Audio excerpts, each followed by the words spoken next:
हरे कृष्णा, राधे राधे आप सभी को। आज मैं आप सबके साथ शेयर करी हूँ राधा कुंड स्नान की संपूर्ण जानकारी। भगवान राधा कुंड वह कुंड है जहाँ पर स्नान करने से हमारी हर मनोकामना पूरी होती है। वहाँ कब स्नान करना चाहिए, किस दिन स्नान करना चाहिए और किस तरह से स्नान करना चाहिए, आज की वीडियो में हम यही सारी बातें आप सबके साथ मैं शेयर कर रही हूँ। वीडियो को पूरा देखना। राधा कुंड स्नान किस दिन है वो भी मैं इस वीडियो में बताऊंगी और उससे जुड़ी एक पौराणिक कथा भी हम इस वीडियो में सुनेंगे। तो चलिए वीडियो को शुरू करते हैं। सबसे पहले अगर आप मेरे चैनल पर नए हैं तो प्लीज़ चैनल को सब्सक्राइब कर लें और बेल आइकन को भी प्रेस करें ताकि आने वाली हर वीडियो की नोटिफिकेशन आपको मिले। और साथ ही वीडियो पसंद आए तो वीडियो को लाइक भी करें। हमारे सबके प्यारे हमारे बिहारी जी, उनकी नगरी मथुरा में गोवर्धन की परिक्रमा मार्ग में एक चमत्कारी कुंड पड़ता है जिसे राधा कुंड के नाम से जाना जाता है। इस कुंड में जोड़ी के साथ स्नान करने से जिन के घर में जो निसंतान है, जो संतान की प्राप्ति चाहते हैं, उनकी मनोकामना पूर्ण होती है। तो वह स्नान किस समय करना चाहिए, किस दिन करना है, यह हम आपकी वीडियो में चलिए सुनते हैं। कहा जाता है कि जो भी पति पत्नी जोड़े के साथ यानी पति पत्नी दोनों मिलकर इस कुंड में स्नान करते हैं तो उनकी जल्दी ही यह मनोकामना पूरी होती है। चलिए मैं आपको बताती हूँ कि राधा कुंड स्नान किस दिन है। राधा कुंड स्नान 5 नवंबर दिन रविवार को यानी कि राधा कुंड में स्नान आप 5 नवंबर की रात्रि में कर सकते हैं। यह स्नान हमें मध्य रात्रि को करना होता है, तभी इसकी जो फल है वो हमें उसकी प्राप्ति होती है। और 5 नवंबर यानी कि होली अष्टमी का जिस दिन व्रत है, होली अष्टमी व्रत की मध्य रात्रि को यह स्नान हमें करना है। राधा कुंड स्नान 5 नवंबर दिन रविवार को है।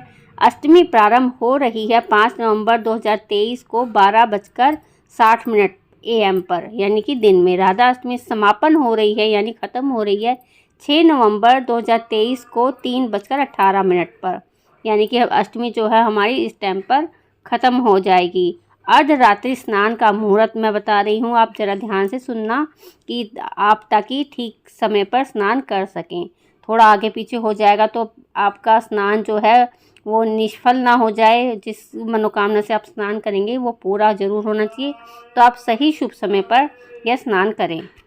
तो राधा कुंड में अर्धरात्रि स्नान मुहूर्त समय है 5 नवंबर को 11:30 से यानी PM से लेकर 12:30 तक AM तक रहेगा।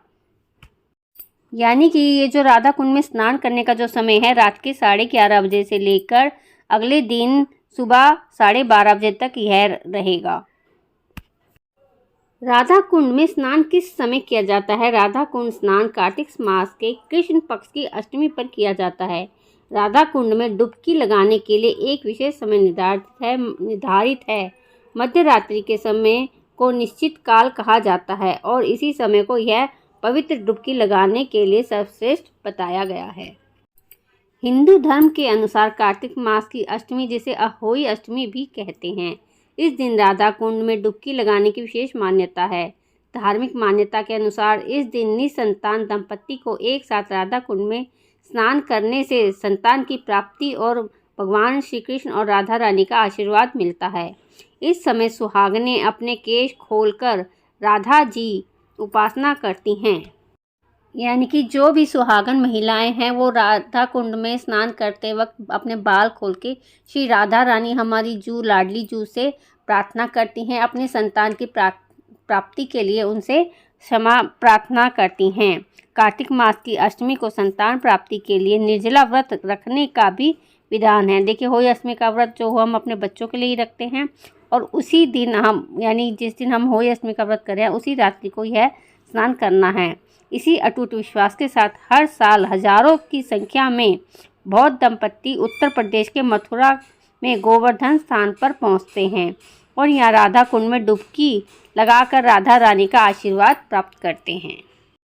राधा कुंड में स्नान करने के लिए लोग दूर दूर से यहाँ गोवर्धन मार्ग पर जो राधा कुंड बना है वहाँ पर आते हैं और अपनी राधा रानी से आशीर्वाद लेकर उसमें स्नान करके अपनी मनोकामना पूर्ण करते हैं। ऐसा माना जाता है कि आज भी कार्तिक मास के पुष्य नक्षत्र में भगवान श्री कृष्ण रात्रि 12 बजे नर्तक राधा रानी जी के साथ राधा कुंड में अष्ट सखियों संग महारास करते हैं। इसलिए होली अष्टमी के दिन यहाँ अष्टमी मेला लगाया जाता है। हर साल यहाँ पर अष्टमी मेला लगता है और होली अष्टमी का ये पर्व यहाँ प्राचीन काल से मनाया जाता है। संतान प्राप्ति की कामना रखने वाली महिलाओं के लिए यह स्नान अत्यंत महत्वपूर्ण है। वहीं जिन दंपतियों की मनोकामना पूर्ण हो जाती है वे राधा कुंड की पुनः यात्रा करते हैं और डुबकी लगाकर राधा रानी को आभार प्रकट करते हैं। यानी कि राधा कुंड में जो स्नान करने के बाद जिन की भी मनोकामना राधा रानी पूरी करती हैं, अपना आशीर्वाद देती हैं, वह दोबारा राधा कुंड में स्नान करने के लिए आते हैं। राधा रानी को धन्यवाद उनसे प्रार्थना करने के लिए कि आपने हमारी मनोकामना पूर्ण करी, उसके लिए लोग धन्यवाद करने जाते हैं दोबारा स्नान करने। चलिए अब हम सुनते हैं राधा कुंड से जुड़ी हुई पौराणिक कथा। ऐसा कहा जाता है कि राधा कुंड का निर्माण भगवान श्री कृष्ण ने अरिष्टासुर को मारने के बाद किया था, जो एक बैल रूपी राक्षस था। चूँकि हिंदू मान्यताओं के अनुसार बैल एक धार्मिक प्रतीक है, इसलिए श्री कृष्ण ने अरिष्टासुर को मारकर अपराध किया था। इस अपराध के बाद राधा जी ने श्री कृष्ण से भी पवित्र नदी में स्नान करके स्वयं को शुद्ध करने का सुझाव दिया था। तभी भगवान श्री कृष्ण ने राधा जी की बात मानकर श्री कृष्ण ने सभी पवित्र स्थलों का जल एक ही स्थान पर लाने का संकल्प लिया। इसके बाद उन्होंने अपने पैर को धरती पर जोर से मारा, जिससे उस स्थान पर सभी अलौकिक नदियों का जल एकत्रित होने लगा। यह स्थान श्याम कुंड के रूप में प्रसिद्ध हुआ। मान्यताओं के अनुसार श्याम कुंड के पास ही राधा रानी ने अपनी चूड़ियों से जमीन को खोदकर एक और कुंड का निर्माण किया, जिसे राधा कुंड के नाम से जाना जाता है। कृष्ण कुंड और राधा कुंड की अपनी एक विशेषता है कि दूर से देखने पर कृष्ण कुंड का जल काला और राधा कुंड का जल सफ़ेद दिखाई देता है। भगवान श्री कृष्ण के काले वर्ण के होने का और देवी राधा के सफ़ेद वर्ण के होने का प्रतीक है। माना जाता है कि अहोई अष्टमी तिथि को इन कुंड का निर्माण हुआ था। इसके कारण अहोई अष्टमी को यहाँ स्नान करने का विशेष महत्व है।